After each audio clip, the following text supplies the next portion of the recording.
여러분 안녕하십니까? 포항 MBC 뉴스투데이입니다. 오늘 아침에도 대구와 경북은 초겨울 추위가 기승입니다. 그래도 내일 낮부터는 평년 기온을 회복할 전망인데요. 자세한 날씨 유하경 기상캐스터입니다.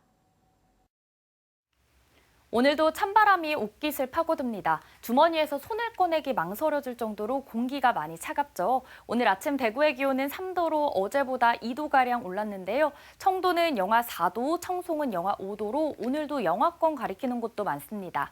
오늘 낮 기온은 14도 안팎까지 올라 일교차가 10도에서 15도 이상 크게 벌어지겠고요. 내일 아침까지는 쌀쌀한 날씨가 이어지다 내일 낮부터 점차 풀릴 전망입니다. 경북 남부 동해안은 여전히 건조주의보가 이어지고 있고요. 대기가 매우 건조한 가운데 대구와 경북 대부분 지역에서도 산불을 포함한 각종 화재 예방에 각별히 유의하시기 바랍니다. 수능 날인 모레는 비 소식이 있습니다. 모레 낮부터 경북 서쪽부터 비가 시작돼 오후에는 대구와 경북 대부분 지역에 비가 확대될 것으로 예상되고요. 비의 양이 많지는 않지만 미리 작은 우산 준비하시면 좋겠습니다. 내일 낮부터 평년 기온 회복하며 아침에만 쌀쌀하겠고요. 수능 날인 목요일에는 오후부터 비가 내릴 전망입니다. 날씨였습니다. 정부가 지역과 지역대학의 위기를 타파하기 위해 비수도권 대학을 집중 지원하는 글로컬 대학 사업에 포스텍이 최종 선정됐습니다. 포스텍은 정부가 지원하는 1,000억 원에 경북도와 법인 지원금을 더 보태서 모두 4천억 원을 집중 투자한다는 계획을 밝혔는데요. 이번에 아쉽게 탈락한 한동대학교는 내년에 재도전에 나설 예정입니다. 박성아 기자가 보도합니다.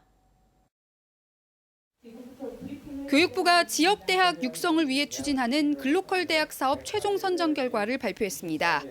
경북에서는 포스텍과 통합 안동대 경북도립대 두 곳이 선정됐습니다. 포항 공과대학교는 지역 첨단산업 인재 양성을 추진합니다. 대학, 기업, 지역이 수평적인 협력 체계를 구축하고 시너지 효과를 창출하여 이번 사업에 선정된 대학 10곳은 5년간 각각 1,000억 원을 지원받습니다. 포스텍은 이에 더해 경상북도에서 1,000억 원, 법인에서 2,000억 원을 지원받아 모두 4,000억 원 이상을 투자할 계획입니다. 이를 통해 현장 중심 산업 인력을 양성해 포항을 친환경 에너지, 바이오, 차세대의 IT 선도 도시로 만든다는 계획입니다. 총 4천억 원 이상을 집중 투자할 계획입니다. 이를 통해 국내 최고의 과학기술대학에서 세계 최고 수준의 과학기술대학으로 성장시킬 꿈을 가지고 있습니다. 교육부는 내년 10곳, 오는 2025년과 2026년에 각각 5곳 안팎으로 지원대학을 추가 선정할 방침입니다. 이번에 최종 선정되지 못한 예비지정학교 5곳은 내년에 한해 예비지정 지위를 인정하는 방안이 검토될 예정입니다. 이에 따라 최종 선정에서 아쉽게 고배를 마신 한동대학교는 내년에 다시 도전에 나선다는 계획입니다. 예비지정 단계에서 모두 탈락한 대구 지역 대학들도 내년 재도전에 나설 것으로 예상되는 만큼 한동대가 지역 안배 차원에서 불이익을 당하지 않으려면 경상북도의 전방위적인 지원이 절실하다는 목소리가 나옵니다. 포항시는 지역 기업과 유관기관, 경북도가 참여하는 위원회를 꾸려 사업 실행에 총력을 기울이겠다고 밝혔습니다. MBC 뉴스 박성아입니다. 다음은 경북에서 역시 글로컬 대학에 선정된 안동대와 경북도립대 소식입니다. 국립인 안동대와 공립인 경북도립대는 오는 2025년 통합해 한국형 인문학 중심대학으로 거듭난다는 목표입니다. 김경철 기자입니다. 지역 소멸 위기를 극복하기 위해 정부가 비수도권 대학을 집중 육성하는 글로컬 대학 사업. 선정되면 대학 한 곳당 최대 1,000억 원을 지원받을 수 있어 지역 대학 입장에서는 사실상 존폐가 달린 사업으로 주목받았습니다. 정부가 글로컬 대학 최종 10곳을 발표했는데 경북에서는 안동대와 경북도립대, 포항공대가 선정됐습니다. 반면 예비 지정에는 포함됐던 포항의 한동대는 본지정 평가에서 탈락했습니다. 대학의 발전이 지역과 지역 내 다른 대학의 발전으로 연결되도록 하기 위한 방안을 담고 있는 실행계획서를 높게 평가했습니다. 특히 안동대와 경북도립대는 오는 2025년 전국 최초로 국공립대학끼리 통합하겠다는 혁신안을 내놓은 게 주요했다는 분석이 나옵니다. 실제로 글로컬 대학에 예비 지정된 대학 가운데 대학끼리 통합을 내세운 대학 4곳이 모두 최종 선정에 포함됐습니다. 이와 함께 통합 국공립대학이 한국국학진흥원 등 경상북도 산하 7개 교육 연구기관을 통합 운영하겠다는 공공형 대학 혁신 모델도 좋은 평가를 받은 것으로 분석됩니다. 안동대와 경북도립대는 전통문화를 기반으로 하는 한국형 인문특성화대학으로 탈바꿈하고 인문학 중심 융합인재를 육성할 계획입니다. 또 백신과 바이오, 햄프 등 지역 주력 산업 육성에 필요한 역량도 강화하기로 했습니다. 인문 중심으로 이제 저희가 세계화되는 점이 하나가 있을 거고요. 이런 학문 분야의 장벽을 모두 없애서 학생 선택권을 100% 보장하고 학생들이 자유롭게 다중 전공도 할 수 있는 그런. 매년 큰 어려움을 겪고 있는 신입생 미충원 문제도 개선될 걸로 기대됩니다. 이제 통합이 되고 적정 수의 학생을 유지한다면은 전교 학생들의 그 충원에 굉장한 기회가 되지 않을까 생각이 들고요. 경상북도는 글로컬 대학에 지정된 학교에는 국비 지원과 별도로 지방비를 최대 1,000억 원 추가 지원하겠다는 방침입니다. 그러니까 안동대, 경북도립대, 그리고 포항공대에는 향후 5년간 각각 2,000억 원씩 투입되는 겁니다. 정부는 오는 2026년까지 전국에 30개 정도의 글로컬 대학을 지정할 계획인데 경상북도는 우수 사례를 도내 다른 대학들에도 공유해 추가 선정되도록 지원할 계획입니다. 벚꽃 피는 순서대로 대학이 문을 닫을 거라는 우려가 나오고 있는 가운데 이번 글로컬 대학 선정이 지역 대학 소멸 위기를 극복할 전환점이 될지 주목됩니다.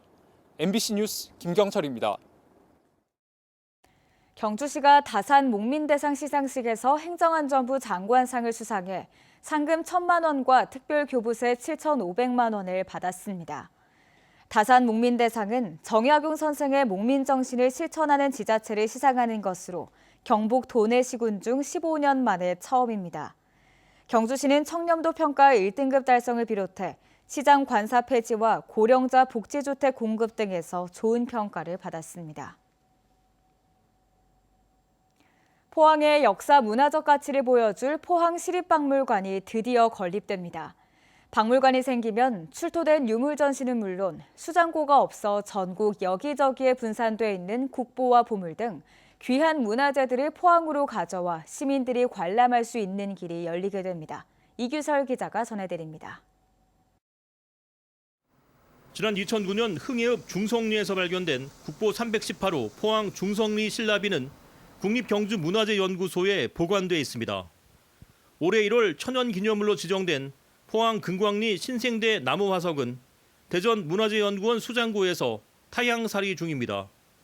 포항에서는 국보 2점, 보물 8점을 포함해 선사시대부터 조선시대를 아우르는 유물 수만 점이 출토됐지만 유물을 전시할 박물관도 보관할 수장고도 없어 전국에 흩어져 있습니다. 그래서 포항에서 출토된 국보 264호 냉수리 신라비는 귀한 보물이 포항을 떠나면 다시 찾아오기 힘들다는 주민들의 뜻에 따라 신광면사무소 앞마당에서 찬바람을 맞고 있는 실정입니다. 야외에 있다 보니까 여러 가지 어떤 자연 환경적인 어떤 물리적인 요인 그리고 그 조류의 어떤 배설물에 의한 어떤 그 오염들 이런 것들 때문에 야외 전시를 계속 지속을 하다 보면 아무래도 저 훼손이 더 가속화될 것 같거든요. 하지만 이런 서름도 곧 사라지게 됩니다. 포항시가 문화체육관광부에 신청한 국립박물관 설립 타당성 사전평가가 최근 통과됐습니다. 포항시는 시비와 도비 460억 원을 들여 남구 동해면 연호랑 세원여 테마공원 귀비고 건물 바로 위에 박물관을 짓습니다. 지하 1층, 지상 3층, 연면적 8,000제곱미터 규모로 전시실과 도서실 그리고 1,300제곱미터 규모의 수장고를 갖추게 됩니다. 그동안 타향살이 해온 수많은 문화유산을 다시 포항으로 가져올 수 있는 길이 열리게 되는 겁니다. 네, 포항시민의 정체성 그리고 포항시가 지속 가능하게 나아가게 어떤 역사 콘텐츠 이런 것들을 체계적으로 보여줄 수 있는 공간이 꼭 필요하고 어떻게 보면 좀 늦은 감이 있지만 이번에 통과를 계기로 해서 해양 지향형 바다 보이는 최고의 시립박물관을 만들 계획입니다. 시는 앞으로 행안부 지방재정투자심사와 건축 및 설계 공모를 거쳐 2025년 착공, 2027년 개관을 목표로 사업을 추진할 계획입니다. MBC 뉴스 이규설입니다. 포항시는 오는 27일까지 포항사랑 상품권 부정유통 행위에 대한 일제 단속을 벌입니다. 주요 단속 대상은 가족이나 지인을 동반한 대리구매, 가맹점 허위 등록을 통한 불법 환전, 다른 결제 수단에 비해 불리하게 대우하는 경우 등입니다. 울진군도 울진사랑카드 부정유통을 근절하기 위해 오는 27일까지 단속을 벌여 불법 행위에 대해서는 행정조치와 함께 경찰에 수사 의뢰할 방침입니다.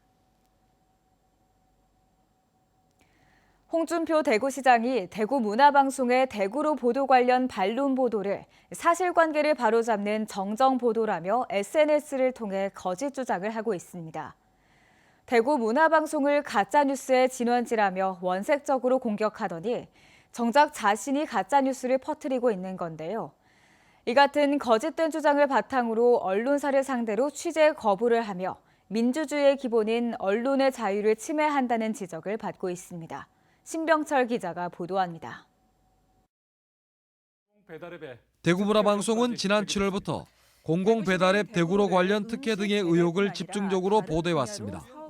대구시가 추가적인 공모 절차 없이 대구로 사업을 확장하면서 수십억 원의 과다한 예산을 지원했고 협약과 다르게 운영업체의 지분 매각의 길을 열어주는 등 특혜 의혹이 있다는 내용입니다. 대구경실련과 대구참여연대는 이와 관련해 홍준표 대구시장을 직권남용 권리행사 방해죄와 업무상 배임죄로 대구지검에 고발했고 현재 수사가 진행 중입니다. 절차 위반을 한 부분에 대해서는 직권남용 권리행사 방해죄, 그다음에 그 과정에서 어떤 금전적인 이익이 인성 데이터 후에 새로 만들어진 인성 데이터를 포함해서 인성 데이터에 흘러갔다면 그 부분은 업무상 배임으로 저희는 보고 있습니다. 대구로 운영업체인 인성데이터는 보도 내용이 사실과 다르다면서 언론중재위원회에 정정보도와 1억 원의 손해배상을 청구했습니다. 언론중재위원회는 사실관계가 잘못되었을 때 하는 정정보도의 대상이 아니라며 인성데이터 측 요구를 받아들이지 않았습니다. 대신 인성데이터에 의견을 싣는 반론 보도를 공고했고 대구 MBC는 받아들여 지난 10일 반론 보도를 전했습니다. 그런데 홍준표 대구시장은 지난 10일 방송에 앞서 페이스북에 글을 올려 대구 MBC가 가짜 뉴스의 진원지임이 정정보도를 통해 밝혀질 것이라고 사실과 다른 내용을 올렸습니다. 명백한 거짓 주장입니다. 언론중재위의 판정을 왜곡해서 가짜 뉴스로 그것을 공격하는 것은 적언해가 없는 거죠. 법적으로도 문제가 있다고 봅니다. 사실관계를 왜곡한 거짓을 바탕으로 홍준표 시장은 대구 MBC가 가짜 뉴스를 양산하는 방송이기 때문에 대구시로서는 계속 취재 거부를 할 수밖에 없다고 밝혔습니다. 이 또한 직권남용 권리행사 방해란 지적을 받습니다. 직권남용 권리행사 방해죄는 공무원이 직권을 남용해 타인에게 의무 없는 일을 하게 하거나 권리행사를 방해할 때 성립됩니다. 이런 취지 언급을 하신 것은 직무를 남용해가지고 MBC의 그 취재 업무를 권리 행사를 방해했다고 불려지고 있고요. 또 해당 공무원들에게 의무 없는 행동을 하도록 요구하는 것으로 볼 수도 있기 때문에 대구 경북 신공항 보도와 관련해 대구시 고위 공무원은 대구 MBC 방송 관계자 4명을 명예훼손으로 고소했다가 경찰이 무혐의 결론을 내리자 다시 검찰에 이의 신청을 했습니다. 홍 시장은 자신에게 불리한 수사기관의 결정은 입맛대로 해석하고 언론중재위원회 조정 결과를 왜곡해 가짜 뉴스를 퍼뜨리고 있습니다. 더구나 이를 바탕으로 명분 없는 취재 거부를 계속하는 건 민주주의 기본 조건 중 하나인 언론의 자유를 침해한다는 지적을 피하기 어려워 보입니다. MBC 뉴스 신병철입니다. 어제부터 스티로폼이 포함된 양식부표의 신규 설치가 금지됩니다. 해양수산부는 어장관리법 시행규칙 개정에 따라 어제부터 김과 굴 등 수화식 양식장에서 사용하는 스티로폼 부표의 신규 설치를 금지한다고 밝혔습니다. 해양수산부는 이와 함께 미세 플라스틱 발생 가능성이 낮은 인증부표 보급 사업을 병행하는 한편 폐부표 수거를 위한 보증금 제도를 도입할 계획입니다. 경주시는 KTX 신경주역에서 남부와 북부 지역 읍면으로 가는 급행 노선버스를 신설했다고 밝혔습니다. 신설 노선은 신경주역에서 안강 강동을 연결하는 1200번과 신경주역에서 내남과 외동으로 가는 1600번으로 하루 5회 왕복 운행합니다. 경주시는 다음 달 신경주역에서 문무대왕면, 간포읍을 잇는 3개 노선을 추가로 운행할 예정입니다. 포스코와 경동나비에는 올해 포항 광양의 취약계층에 포스코 스테인리스 스틸을 사용한 고효율 보일러 96대를 기증했습니다. 이번에 기증한 보일러는 에너지 효율이 높아 난방비를 줄일 수 있고 대기오염 유발물질 배출량이 낮습니다. 포스코와 경동나비에는 지난 2021년에 친환경 보일러 나눔 협약을 체결하고 3년간 280가구에 보일러를 설치해 주었습니다. 경상북도는 내년도 예산안을 올해보다 4.4% 증가한 12조 6,078억 원으로 편성해 도의회에 제출했습니다. 주요 사업별 예산은 미래첨단산업과 기술주도형 농축수산업 육성 등의 1조 3천억 원, 재해복구 등 안전 강화에 3조 1천억 원, 일자리 지원과 복지 강화 등의 4조 9천억 원입니다. 경상북도는 수해 복구비 등 국고 보조금 교부로 인해 전체 예산 규모는 증가했지만 강도 높은 세출 구조 조정과 꼭 해야 할 일에는 과감히 투자한다는 기조 아래 2년 연속 지방채 발행 없이 예산을 편성했다고 밝혔습니다.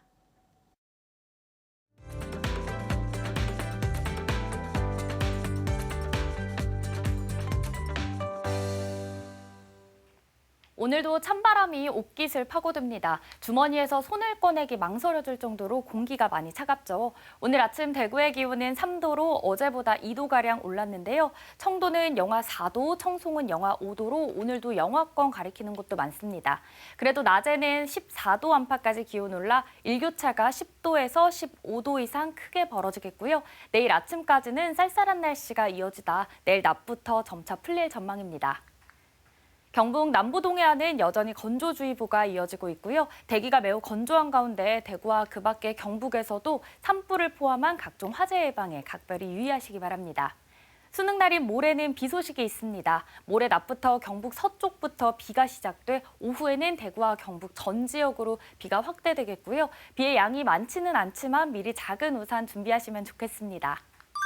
위성 영상입니다. 오늘 전국적으로 중국 상하이 부근에 위치한 고기압의 영향을 받겠고요. 자세한 지역별 날씨 보시면 오늘 우리 지역 대체로 맑다가 밤부터 구름 많아지겠습니다. 바다의 물결은 0.5m에서 최고 1.5m로 잔잔하게 일겠습니다. 오늘 아침 대구의 기온 3도, 김천은 영하 6도로 출발하고요. 낮에는 대구 13도, 김천은 12도로 일교차가 크겠습니다. 안동의 아침 기온 영하 1도, 의성은 영하 5도로 영하권 보이는 곳 많습니다. 낮에는 안동 11도, 의성 12도 예상됩니다. 포항의 아침 기온은 3도고요. 낮 기온은 13도 전망됩니다. 내일 낮부터 평년 기온 회복하며 아침에만 쌀쌀하겠고요. 수능 날인 목요일에는 오후부터 비가 내릴 전망입니다. 날씨였습니다. 이상으로 포항 MBC 뉴스투데이를 마칩니다. 시청해주신 여러분 고맙습니다.